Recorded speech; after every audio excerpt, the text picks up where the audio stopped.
एक था हिटलर। अगर नहीं सुनी कहानी तो सुन लो, जान लो। सारे प्रचार माध्यम हिटलर के प्रचार में लगे थे।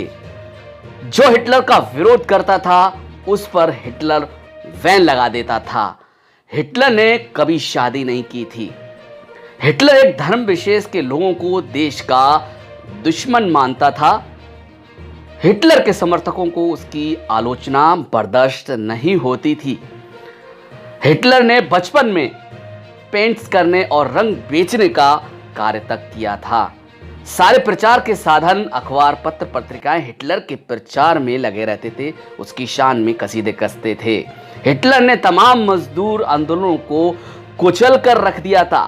हिटलर अपने विरोधियों को देशद्रोही कहता था और उन्हें जेल में डाल दिया करता था। हिटलर नाजी पार्टी में साधारण सदस्य के तौर पर भर्ती हुआ था और फिर सारे विद्रोहियों को समाप्त कर पार्टी का नेता बन बैठा। तानाशाह हिटलर प्रचार करके सत्ता में आया था कि वो देश की सभी समस्याओं को चुटकी में खत्म कर देगा, लेकिन ऐसा हुआ नहीं। हिटलर ने सत्ता में आने के बाद समस्याओं को ख़त्म तो नहीं किया, लेकिन जर्मनी को बर्बाद ज़रूर कर दिया था उस हिटलर ने। मतलब अच्छे दिन आएंगे। हिटलर ने सत्ता प्राप्ति के लिए एक नारा दिया था, good time will come. Hitler की पार्टी जब जीती और वह पहली बार जर्मनी में संसद बन गया, वह खूब रोया था, क्योंकि हिटलर ने झूठ बोलकर सत्ता हासिल की थी।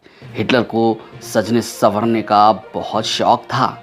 हिटलर झूठ को सच बताने की कला में माहिर था। हिटलर हमेशा मैं ही करता था।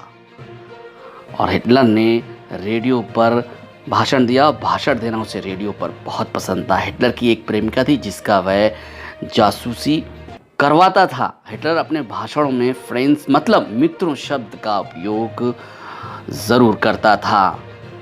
हिटलर की फ़ोटो खिंचवाने की ये शौक आदा बन गई थी। वीडियो सिर्फ और सिर्फ हिटलर के बारे में है। हिटलर के अलावा इससे अगर किसी और की समानता पाई जाती है तो वो एक मात्र संयोग होगा।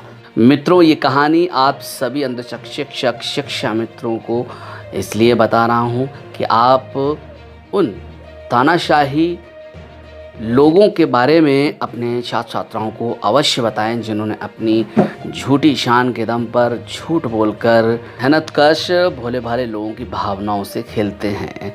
एक महान विश्व कवि संत शिरोमणि रविदास जी महाराज ने कहा था, चाहूँ ऐसा राज में जहाँ मिले सबन को अन्न, छोट बड़े सब सम बसें, छोट बड़े सब सम बसें, रविदास रहे प्रसन्न, रविदास रहे प्रसन्न।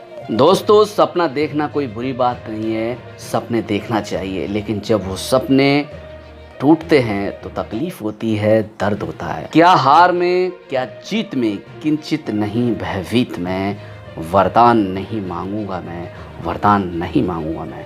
ये कविता लेकर हाजिर होंगे अन्वेषक शिक्षा मित्र आदि संविदा कर्मियों की खबर के साथ। अगले वीडियो में देखना ज़रूर भूलिएगा नहीं। आप बने रहिए हमारे साथ। अन्वेषक न्यूज़ पर आचार संहिता लग चुकी है। अब अन्वेषक और शिक्षा मित्रों को कोर्ट पर भरोसा है। उन्हें समान कार्य समान वेतन के साथ नियमितीकरण ज़रूर कोर्ट से मिलेगा।